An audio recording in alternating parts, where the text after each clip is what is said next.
From the heart of Wayne County, this is Wayne Goldsboro Television, Goldsboro, North Carolina.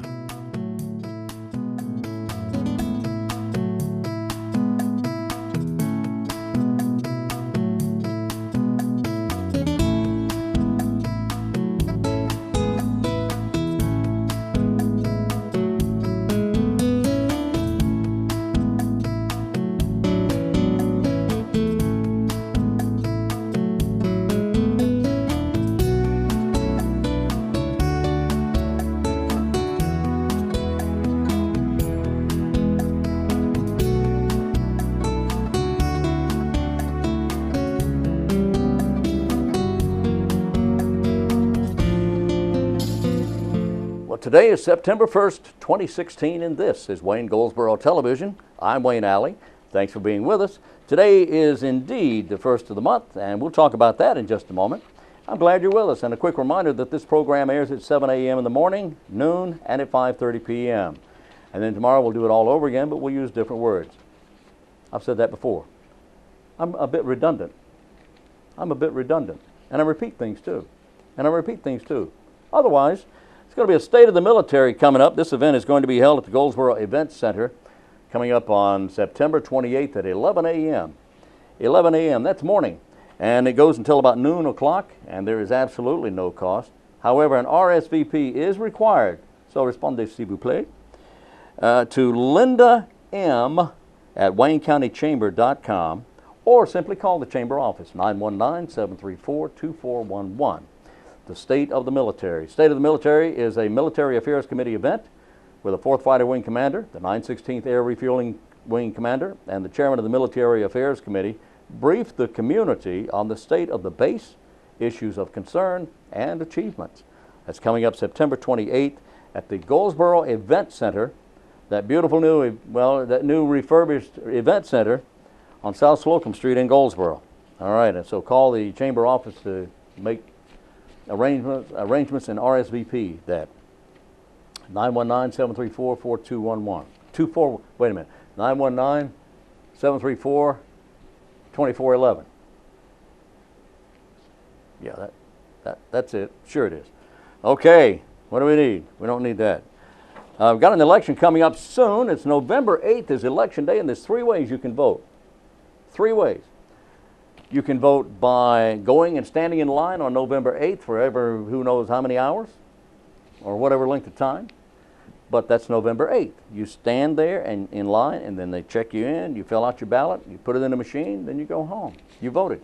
Or you can vote early. There's 6 locations around Wayne County at which you may vote early.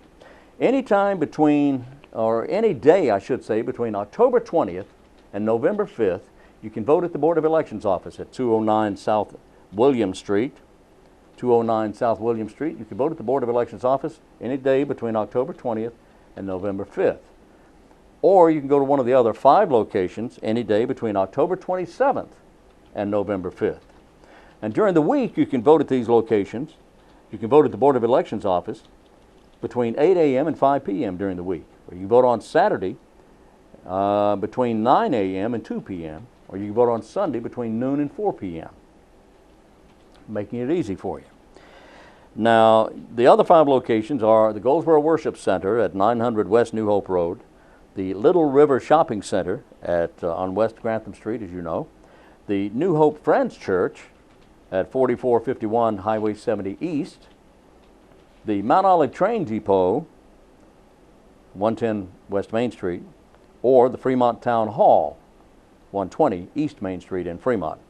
Those locations, hours will begin during the week at 9 o'clock and go until 6 p.m. Saturday at 9 till 2, and then Sunday 12 to 4 p.m. So do the right thing and vote. You can also vote by mail. Did you know that? You can call the Board of Elections office, 919-731-1411, 731-1411, and request a ballot by mail. They'll mail it to you. They'll verify everything and mail it to you, and then you just sit in the comfort of your own home and fill that ballot out, and then you mail it back in. Then they'll verify everything, and you have voted. Every single ballot is counted. Now, if there's a question about any of the ballots, it is therefore proclaimed to be a provisional ballot, And once a provisional ballot is declared, then they will verify deeper that all that information, because sometimes people vote in the wrong precinct or for whatever reason they moved and didn't tell anybody and trying to vote, and they just want to make sure that every single vote counts. And if you have any questions at all about that, the Board of Elections office wants to hear from you. The Board of Elections office number, again, 919-731-1411. Oh boy, it's the end of September I'm looking forward to, because the end of September there's going to be a great big old fish fry. It's the Wayne Shrine Club's Fall Fish Fry that's going to be coming up on September 30th between 11 till 2 and 4 till 7 p.m. So you get lunch, then you go back for dinner. It's only $8 a plate, but please give a little more than that if you can. If you can give 10, that would be fine. If you can give 15 or 20, that would be wonderful. All the net proceeds go to benefit the Shriners Children's Hospitals. All the net proceeds go to the Shriners Children's Hospital. So everything you give over the $8, that's also going to go, every dime, all that's going to go to the Shriners Children's Hospitals. Now, there's 3 locations. You can drive through at Herman Park, pick up your plate. It only takes a minute, not even that long. You're in and out in no time at all. Drive through, 11 till 2 and 4 till 7. Or you can drive through in Mount Olive, right across from the Mount Olive Center on Highway 55. Easy to do, takes no time at all, in spite of the fact that sometimes there's even a line. But man, they move through quickly. It takes no time at all to get your plate, or plates. You can eat in at Herman Park Center. You simply go to the center, you park, and you walk inside, and you get an opportunity not only to have your fish dinner or lunch, you get also an opportunity to enjoy a delicious dessert as well. I think it's $1, $1.50, something like that for dessert. I don't remember the price. But the Ladies Auxiliary there, they do a fine job making dessert for you. Now you also, at Herman Park Center, you also get water or tea as well. Again, that's September 30th, delicious Shriners fish fry coming up. That's with fried fish, coleslaw, potato salad, hush puppies, and if you're eating in, it's a drink, tea or water with that. Okay, September 30th. It is September 1st, the first of the month. There's several special things about September. We'll talk about what makes today special, but we're going to look at, first of all, what makes the month special. This is Happy Cat Month. Woo! Happy Cat Month. Instead of meow, you're going to hear meow. Okay, maybe not. Anyway, today is also, this month rather, is Eat Chicken. Or as one of the restaurants says, local restaurant says, eat more chicken. All right, it's Eat Chicken Month. It's Children's Good Manners Month. Remember Captain Kangaroo always said, say please and thank you. It's also International Square Dancing Month. It's Library Card Sign-Up Month. It's also National Honey Month.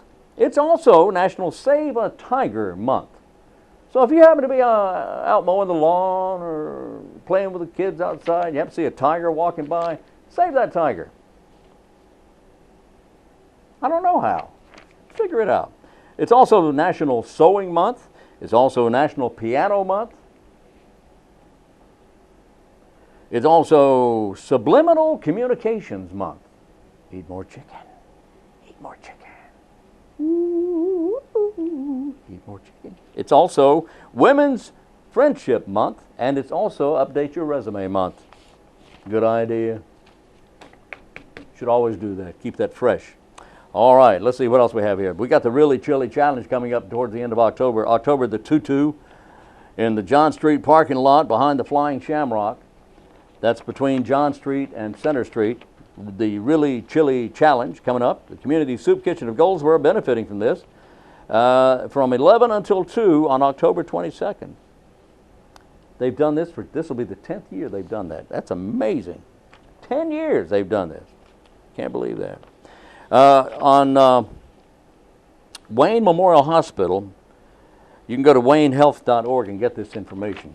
But they have their Live Well seminars once a month. And coming up in September, on the 21st, they will have cancer trials information with Dr. Kazbari. That will be in the cafeteria, of course. Dr. Kazbari's cancer trials info on September 21st. In October, it's breast cancer awareness event. That will be outside the hospital under a tent. And in November, it's a diabetes fair back in the cafeteria, November 14th. All right, coming up on Wayne Goldsboro Television, we've got our program, which yesterday we went out to Lane Tree for the Legislative Update Breakfast. And man, I'll tell you what, North Carolina, the state, our state as a whole, is in much better shape financially than we were just simply 2 years ago. You won't believe the numbers that you're about to hear. Just unbelievable. But it's wonderful. And of course, anytime anything great like that happens across the entire state of North Carolina, it also benefits Wayne County. Wayne County's doing pretty good too, and you're going to hear about that here in just a moment. All right? So we're going to go out to Lane Tree now and check out the legislative breakfast update, or legislative update breakfast, or update breakfast. Well, you get the idea. But we're going to do that, and then when we come back, we'll do whatever it is we're doing. And this is Wayne Goldsboro Television.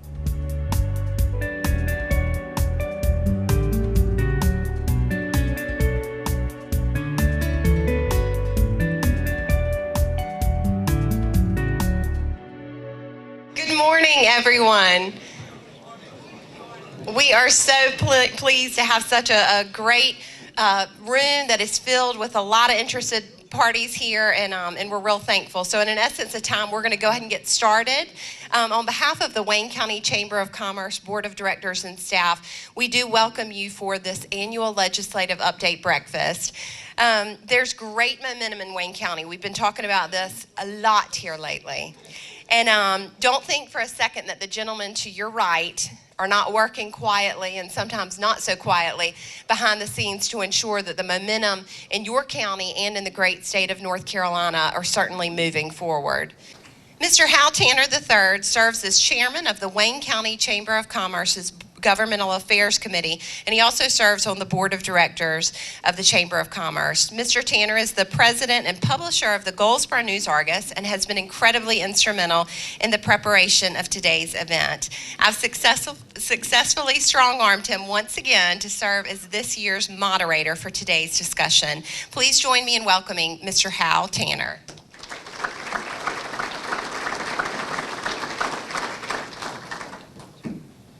Thank you, Kate. Good morning, everybody, and welcome to the annual end-of-session Legislative Update Breakfast.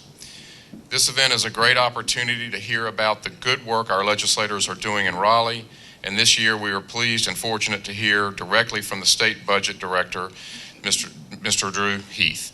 It is now my pleasure to introduce and welcome Eliana Jones, Associate Legal Counsel for the Housing Authority of the City of Goldsboro, today's presenting sponsor, to introduce our first guest. Eliana? Good morning. On behalf of the Housing Authority of the City of Goldsboro, we are pleased to be the presenting sponsor of this event. It is my pleasure to introduce Director Andrew Heath. Drew Heath became the State Budget Director in February 2016 on the appointment of Governor Pat McCrory. Since 2013, Drew has served as chairman of the North Carolina Industrial Commission. At this time, please join me in welcoming Director Drew Heath.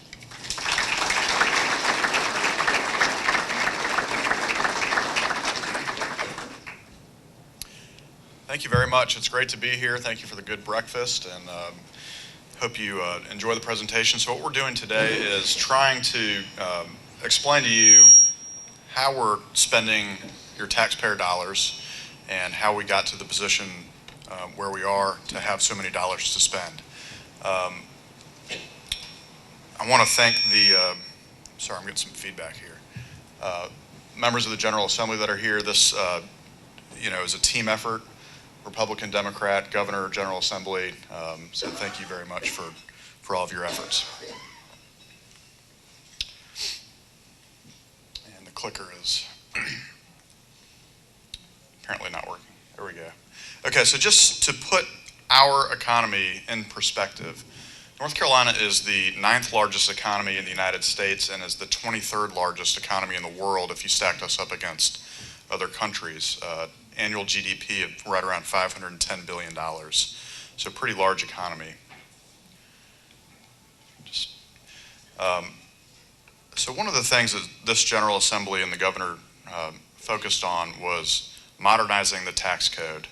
And the most prominent feature of that was tax cuts. So from 2013, extending into the next biennium, 17-18, North Carolina taxpayers will benefit from $4.7 billion worth of tax cuts. So that's a pretty significant injection of cash that stays in the market.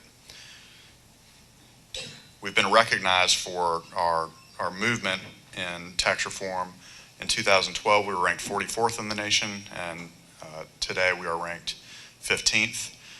Beginning January 1st of 2017, the corporate income tax rate will be reduced down to 3%, which is the lowest in the nation among states that have a corporate income tax. And the personal income tax will be reduced to 5.499. That's a reduction from 7.75 just a few years ago. So pretty significant movement. The movement was so significant, in fact, that there was a lot of the sky is falling type attitude, and we saw a lot of press generated in that regard from the major media outlets, predicting revenue shortfalls ranging from $190 million to $300 million. To my predecessor, Lee Roberts' credit, he said, before we get too excited, let's wait until the April tax filings come in and we can see the end of the year numbers, and he was correct. So instead of suffering shortfalls, we've had pretty record surpluses, actually. When I came in to this role in February, when we were developing the governor's proposed budget, we estimated that we would have a $237 million surplus on the revenue side. And by the time the year-end numbers came in, we actually had a $426 million revenue surplus, which is pretty staggering. Our neighbor to the north, Virginia, not to kick a state while it's down, but just to put this, just to juxtapose our economy with Virginia's, they are facing a $1.5 billion revenue shortfall this year. So we should not take our success for granted. So what caused us to have such tremendous revenue surplus when we cut taxes so significantly? I think I would argue, and I think the data supports this, that our revenue is driven by job creation. So since 2013, North Carolina's economy has created 300,000 net new jobs. And to put that in perspective, that is like a job for every resident of Goldsboro, Wilmington, Rocky Mount, Wilson, New Bern, and Smithfield combined. So that's pretty staggering. So when you think of it in those terms, if you just think of all these new cities worth of taxpayers, salaries, wages coming online in such a short period of time, that is what is driving our revenue growth, even when we've cut taxes so substantially. And so here's sort of, I think this tells a picture of what our pro-growth reforms have accomplished. So in January 2013, 9.4% unemployment. I think we were the worst in the Southeast in that category, nothing to brag about. Today, 4.7% unemployment. We're below the national average. 300,000 jobs have been created. We had a $2.5 billion unemployment insurance debt that we owed to the federal government. And that created a surcharge that employers had to pay in addition to just the normal withholding taxes. We paid that debt off in really record time and now have a $2 billion reserve. And that's projected to save employers in the state about $600 million over time when you take into account that surcharge. As I said earlier, both the personal tax rate and the corporate tax rates have been significantly reduced as well. And what's not on that chart is that the standard deduction has been increased. So before the budget was passed, the standard deduction was $15,500, meaning that nobody paid North Carolina income tax on the first $15,500 that they earned, and that's been raised to $17,500 over the next 2 years. It'll be a savings to the taxpayer of about $145 million, and because it's the first dollars in, it more proportionally affects low-income earners in North Carolina, which is something I know that this General Assembly is very proud of. And what that means is that about 75,000 additional North Carolina residents will pay no income tax at all in North Carolina. We've received some national accolades for the pace with which our economy has recovered. #1 state in the nation for business competitiveness. #2 best state for business according to Forbes magazine. That's really huge. #3 best state in the nation for business by CEO magazine. We had the 4th fastest growing economy in the nation in terms of GDP growth. And we improved from #9 in the nation to #5 in the nation, best states for business by CNBC. And then finally, you can't really see it, but the last little thing is we're really outpacing the nation in our revenue growth. So Moody's Investor Services puts out publications pretty regularly. This data is from May of 2016, so there's a little bit of lag there. But they took the average of the 20 largest states in the nation and looked at their year-over-year revenue growth from January 1 moving forward, and North Carolina outpaced the average of the 20 largest states by about 2 to 1. So we continue to be healthy into 2016. And if you sort of do a little bit of a deeper dive and look at some of the anecdotal evidence, you may have heard in the newspaper that people don't want to come to North Carolina, are canceling conventions, things of that nature. And I really stand by the position that that narrative is false. And again, I think the numbers support my position. So anecdotally, if you look at hotel occupancy rates in some of our destination cities, Charlotte is quoted as booming. That's an article from earlier this month. The Regional Visitors Authority showed that Charlotte hotels have had continuous record-setting months. Very, very strong weekend demand. DPAC, that's Durham's Performing Arts Center, continues to have very strong participation. They're not having shows canceled or anything like that. Buncombe County in Asheville, their tax revenue is up, and it's more than doubled since 2013. And then just statewide visitation to our attractions is seeing record attendance. So I think that the broadest measure of economic activity shows that the state is doing very well. And then when you look at things like attendance, people are coming into North Carolina, they're spending their dollars here, we're taxing those dollars, then they leave. So we're sort of importing our tax base in addition to having so much job growth that drives revenue. Kind of getting more locally to Wayne County, yesterday, some of you may have attended the Cherry Hospital ribbon cutting ceremony. That's pretty huge for this area. It'll have 116 new psychiatric beds. It'll eventually create 373 new jobs. And so that's a pretty good driver for Wayne County. Economic development, the most recent announcement was Uplay Corporation, going to bring about 88 new jobs and a $20 million plus investment to the area. So that's good. And then the city of Goldsboro, excuse me, I'm still enjoying that breakfast. $200,000 for a building reuse grant, and it could support about 20 new jobs. So just some local flavor, some recent activity here, right here in Wayne County. And then what has sort of the overall impact been over the last few years? In January 2013, unemployment was 9.8%, and today it's 5.6%. So measurable market improvement right here in Wayne County. So all this pro-growth economic activity gave us a revenue surplus. And so now I want to tell you how we spend our money as a state. Okay, so we're going to shift gears a little bit into spending. And this is just a graphical representation of what we spend our actual dollars on. As you can see, 57% of our overall state budget is spent on education, and that's K-12, that's university system, and the community college system. I believe that the school board is the largest employer in the county, and so obviously the county depends heavily on our education budget. Health and Human Services is sort of the next biggest category at just over $5 billion. Most of that goes to Medicaid, so it's paying for medical care and related services for those who can't help themselves. And then finally, justice and public safety. So what that shows you is sort of our priorities as a state, putting our money where our mouth is. We care about education, we care about helping those that can't help themselves, and then we care about keeping our streets safe.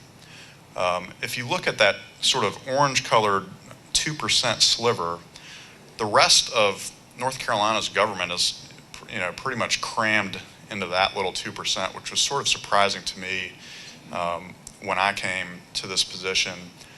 If you think about Department of Labor and Department of Commerce and some of the other just sort of typical things that you think about when you think of state government, makes up only 2%. It puts into perspective just how much we spend on education and healthcare in the state. So I thought that was interesting. So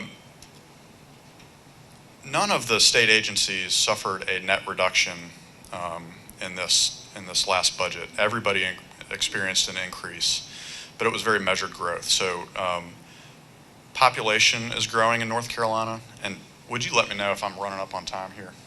Okay. Population in North Carolina grows by an average of 280 people per day. It's one of the fastest growing states in the country. We are maybe the only state that is going to gain a U.S. congressional seat when the next census comes out. We anticipate that. So the state is growing. We've talked about how the economy is growing, so our state budget was going to grow as well. And we just wanted to make sure that we were responsible with that spending growth. When you look at total dollars spent, it's about 2.8% growth from the last budget cycle, and about 2.3% was recurring dollars. So that is on the conservative, fiscally responsible end of the spectrum, and it is below the measure of population plus inflation growth. The major budget themes are education is a huge one, college affordability and teacher pay were the two drivers there, fiscal responsibility, middle class tax cuts, and mental health and substance use. On the fiscal responsibility note, I don't know if you can tilt that to bring the rest of it in, but yeah, there we go, that's this year. We invested over $400 million into the state's rainy day fund, bringing our total to about $1.6 billion. That is noteworthy for a couple of reasons. First, politically, it took a lot of courage for the General Assembly and the governor to invest so much money into the savings account in an election year, particularly in a close election year, when they could have used that money to curry political favor across the state. So hats off to the General Assembly for making such a wise investment. Had we had a more robust rainy day fund in past years, perhaps we would not have had to do things like freeze teacher pay or increase taxes, things of that nature. So I think it's very important for the state's overall health fiscally to have a robust rainy day fund. So a good measure of fiscal responsibility there with that investment. Highest ever it's been in the state. The biggest spending area was, in terms of expansion, was for teacher pay. And so there was a goal set to try to get teacher pay to 50K, meaning average teacher pay in the state to the level of $50,000 just in terms of salary when you take into account state contributions and local supplements. On top of that, teachers get pretty robust benefits in terms of pension and health care, and their total compensation is up around $67,000. In 2013, teacher pay was 46th or 47th in the nation, which by any standard is poor.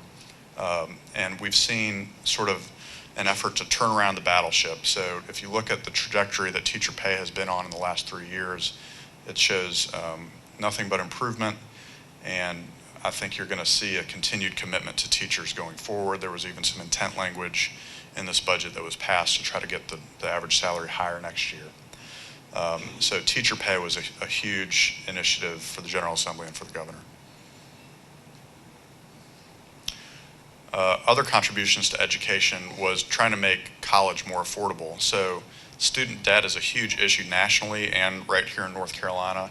And so we did 3 important things in this budget to try to make college more affordable. First is effective this fall is a tuition freeze at the UNC system schools. So entering freshmen will be guaranteed a tuition that will not increase over their 4 years so long as they graduate on time. If it's a 5-year degree, over 5 years and so on. That allows families to plan. It's an affordability measure. And it also encourages folks to take a hard look at their track and graduate on time, which will further reduce their debt load if they graduate in 4 years rather than 5 years. Fees are increased, so you can't get around the tuition increase by the tuition freeze by increasing fees. So the fees are capped at 3% per year. And then finally, 3 of our system institutions Western Carolina University, Elizabeth City State University, and UNC Pembroke will offer $500 per semester tuition for in-state students beginning fall of 2018. So if you think of the quality education that you get at say, a Western Carolina University for $500 per semester for tuition, that is really a remarkable step that the state has taken to try to make college more affordable. Another area we talked a little bit about was the standard deduction increase, often referred to as the middle class tax cut because it more proportionately benefits taxpayers who are not high income taxpayers. And it's expected to have a pretty significant savings, especially for folks who are living on the margin, that little bit of savings over the year can really make a difference for them. And again, about 75,000 taxpayers will fall off the taxpayer rolls altogether. And then finally, mental health and substance use is a priority. It's an issue that the state is beginning to take seriously.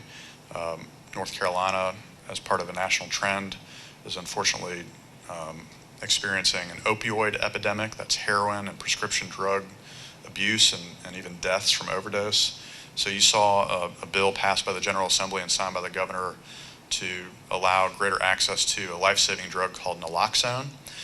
You also saw the governor convene a mental health and substance use task force. That task force is headed by the Department of Health and Human Services Secretary Rick Brazier and the Chief Justice of the North Carolina Supreme Court, Justice, of course I'm going to forget his name,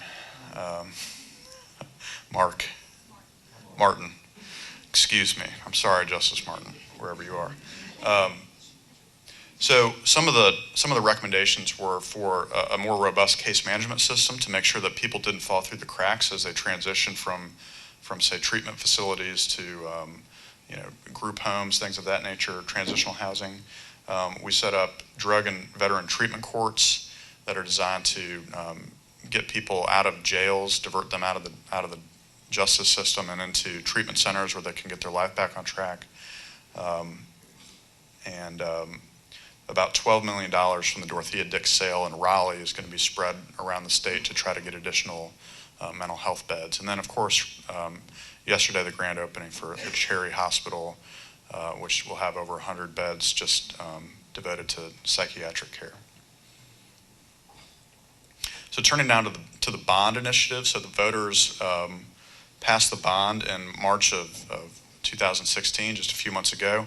$2 billion will be invested statewide to develop infrastructure, primarily targeting universities and community colleges, and even within those institutions focusing on where we think the economy is heading in the future: science, technology, engineering, and medicine. Some less attractive investments, but very vital. Water and sewer infrastructure, over $300 million there. Our National Guard and public safety investments. So what we found was some of the armories had service bays that were built so long ago that the vehicles that we use now are so big that the vehicles couldn't even go into the service bays to get service. So just sort of upfitting and investing in that infrastructure, which is so vital to North Carolina. And then our number one industry is agriculture, so investing substantially in agricultural research. This is just a representation. You can see that it really is a truly statewide initiative. It's not just going to be spent in Raleigh or Charlotte. I think 70 counties will receive at least one project. And then right here, Wayne Community College, $5.9 million for improvements, and close to the new state park, we'll get the full nearly $700,000 in the first year. And then, so this is sort of the run for the bond sale. So we had the inaugural sale in July. The Council of State authorized us to borrow $200 million. I, along with the Treasurer's Office, gave presentations to the credit rating agencies. We retained our AAA credit rating, and our total interest cost for the $200 million loan was only 2.079, which is substantially lower than what we thought it would be when we ran projections. So the Debt Affordability Advisory Council, bipartisan effort, believed that the state could borrow $4 billion. This bond authorizes $2 billion. And even with borrowing $2 billion at an assumed total interest cost at 3.75, because we paid down our debt so aggressively in North Carolina, we actually have less debt in 5 years than we did before we took out the bond, because we'll be paying off both of those obligations so quickly. So we're not over borrowing in the state is my point, I guess. So in 16-17, we're only borrowing $200 million, and that is mostly planning and design money. About half of it is. And once we have the plans and designs locked in, it will then drive the construction in the out years 2, 3, 4, and 5, and then it'll kind of cycle down. And this pattern follows the last bond initiative that was back in 2000 for the university system.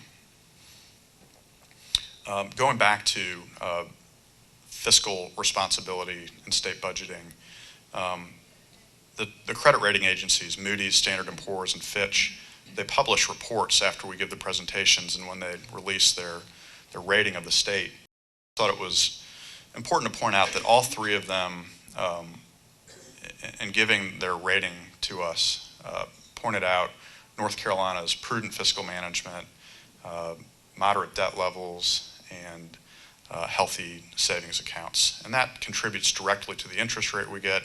And when you're talking about interest rates on $2 billion, that's real tangible savings to the state. So that's all I have. Thank you.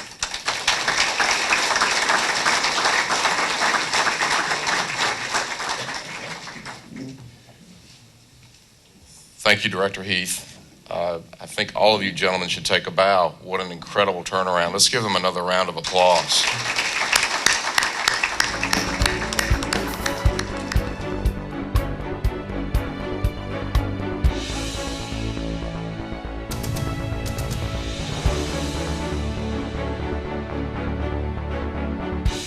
We're back on Wayne Goldsboro Television. Thanks for being with us. Let's take a look at what makes today special. Today is special because, number one, because it is.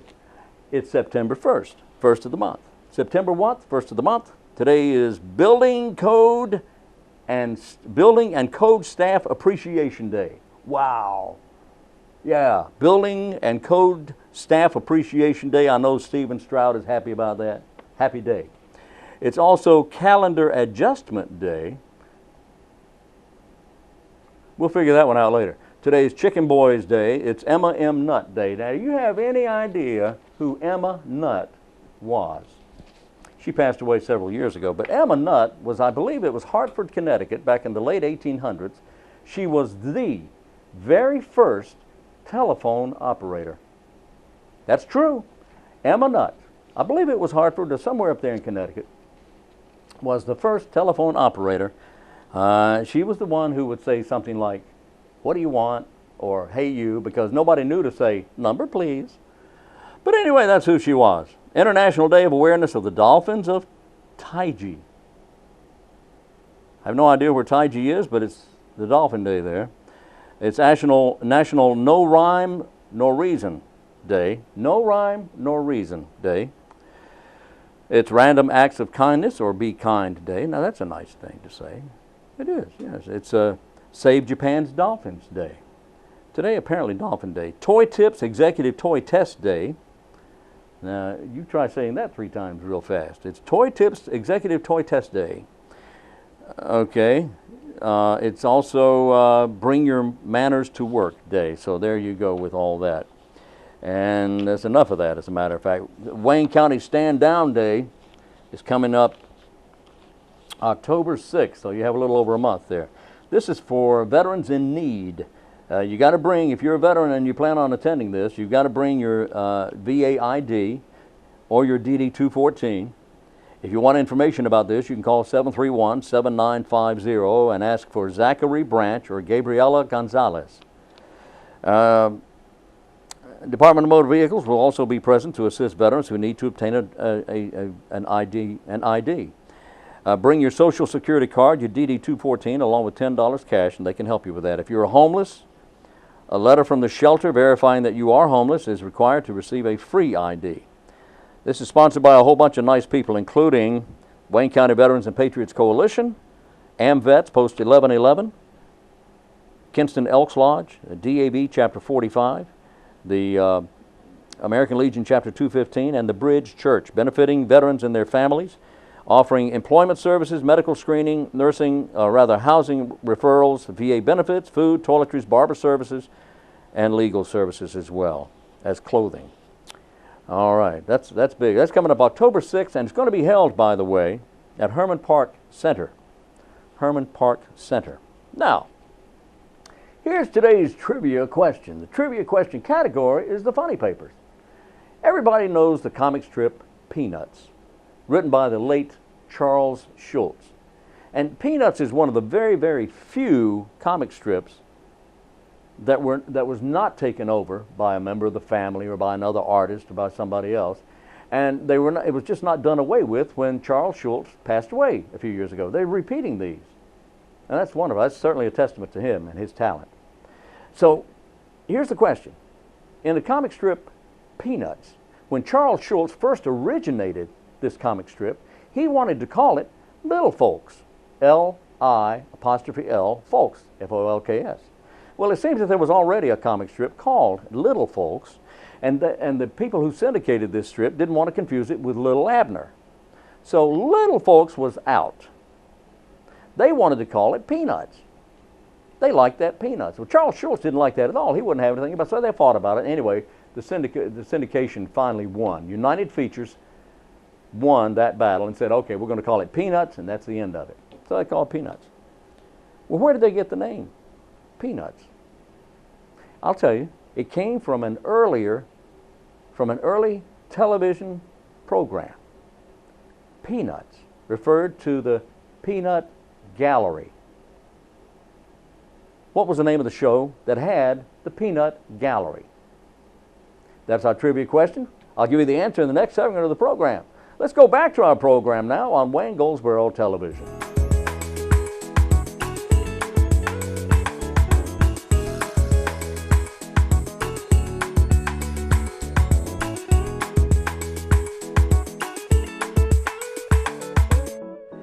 Today, Sergeant Paige Lerner, the coordinator for Crime Stoppers, joins us to tell us about the crime of the week. Hey. Hi. How you doing? Doing great. I'm glad you're here. Me too. Tell us about what we have to see and help solve today. Well, I wish I could say that nobody leaves their vehicles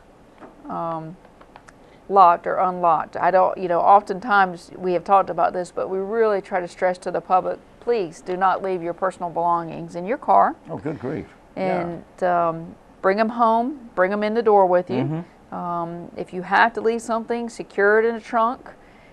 But unfortunately, this didn't happen, so we're here to talk about a case where somebody left their vehicle unsecured. Oh boy. And unfortunately left their wallet in the vehicle. But this actually happened on August the 27th in the 1600 block of East Mulberry Street. We had a resident who left their wallet out in their car, left the vehicle unsecured, and sometime through the night, obviously, somebody stole the wallet and items in the wallet and very quickly ran up credit card bills. And so, unfortunately, we are looking for a suspect that was involved with this. Mm-hmm. But we do have some great pictures to share with the public. So we are looking for a gentleman that's pictured in several pictures. We're also looking for a person that would be associated with this man that's pictured here in the red and white checkered shirt. There's a red or burgundy colored Nissan Sentra with possibly a black female driver that will be associated with him. So we're looking for any information if you know who this gentleman is or who you think it might be, and anything about a red or burgundy Nissan Sentra that could be associated with him with a black female driver. Yeah. Possibly. We definitely want to hear from you. Now, how do we know this is the guy? Well, this is the world of technology, and Yes. when you use credit cards everywhere you go, you swipe them. There's cameras everywhere. There, and these cards are used in Wayne County and surrounding counties. Let me make sure I understand this now. There was a car that was unlocked or unsecured. Right. Somebody left their wallet in there overnight. Right. This guy or a guy or somebody stole the wallet. walked by, tried the door, it opened, he gets in, sits down, finds a wallet with credit cards in it. Right. They immediately go to using the credit cards, Okay. which is a normal pattern for suspects to do if they get their hand on a credit card. They very quickly run with that It card. doesn't take long, does it? No, and a lot of times what they'll do is make very small purchases quickly, Yeah. just so to see if it's noted or not. And you know, a lot of people don't pay attention to small purchases, and then they'll very quickly build up. But you know, in the past, years ago, they would kind of wait to make purchases, but now with technology, you know, suspects even change their way of doing things, and very quickly they run with that card. Yes. And they make as many purchases as they can make, and unfortunately by the time a victim is figuring out, they've already been slammed with some large bills. So in this case, you know, several purchases were made here in Wayne County and other counties, and we want to hurry up and get him identified and the driver in the car with him. Okay. The driver of the car was a female? It appears to be a female. Okay. It appears to be a female. Right. And this was, when did this happen again? This happened through the night of August 27th. The victim discovered on August 28th that the wallet had been stolen. Happened in the 1600 block of East Mulberry here in town. Okay. That which runs parallel to East Ash Street. Correct. 1600 East Mulberry. East of Mulberry. All right. If you have any information about this crime, okay, so it happened overnight. They don't know what time it happened. Yeah, there's several times. Oh, yeah, there's various purchases, so throughout the night into the next morning. Okay. All right. Yeah. So it would have been early enough in the evening that the stores were still open. Oh yeah. And having looked at that photograph again, it appeared to be daylight. Yeah, I mean there was numerous purchases. I don't have all the times with me, but it was Okay. several Okay. purchase times. So if you recognize this person on the screen, or have seen this person on the screen, or you know where this person might be, call Crime Stoppers, 919-735-2255, or text 919-222-4230. That's right. All right? All right. Sergeant Paige Lerner is coordinator for Crime Stoppers here in Wayne County. Is this considered a felony? Yes, definitely. So it does make them eligible for cash rewards. Cash reward will be offered for help in the arrest of this person. Right. Is that right? Yep.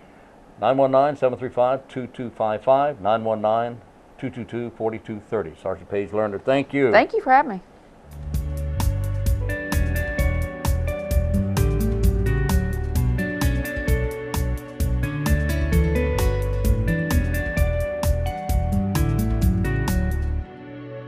We're back on Wayne Goldsboro Television. I hope you're doing well. Today is Thursday. Is today Thursday already? It's the 1st of the month, 1st of September. You believe that? Man, it's moving very quickly here. First thing you know, it'll be whatever's next.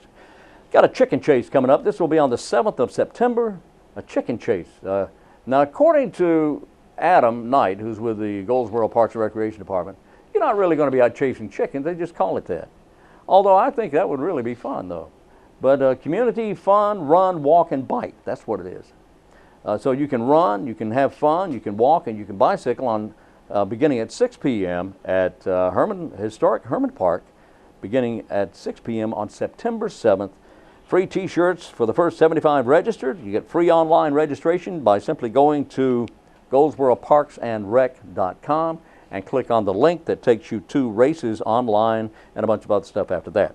But go to GoldsboroParksandRec.com and click on the link to the chicken chase, September 7th.